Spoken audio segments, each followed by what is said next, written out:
Nous sommes en direct avec notre correspondante Gaëlle Borgia. Gaëlle, compte tenu du contexte politique, dans quel climat s'est déroulée cette investiture ? Alors si on s'en tient uniquement à ce qui est visible dans le stade, on peut considérer qu'il s'agissait d'un plébiscite. Le stade, qui peut contenir environ 50 000 personnes, était plein. Le président a été acclamé à plusieurs reprises, à chaque fois que son visage apparaissait sur les écrans géants.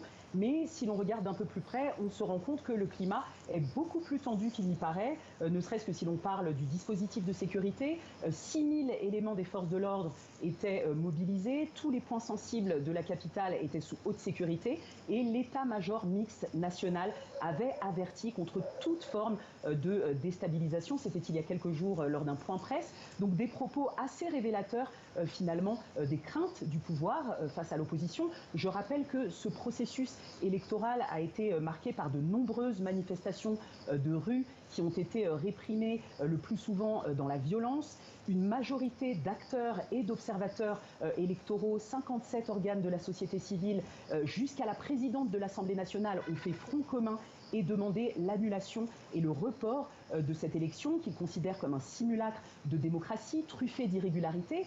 Je cite l'ONG Transparency International qui lutte contre la corruption et qui dit que c'est une victoire obtenue dans l'illégalité, la corruption et la violence. Pour eux, ce processus électoral est un hold-up, pire, un viol électoral, disent-ils. Donc malgré toutes ces réserves, eh bien, le président réélu a maintenu que l'élection a été un témoignage de maturité démocratique. Selon lui, le processus s'est déroulé de manière pacifique et exemplaire.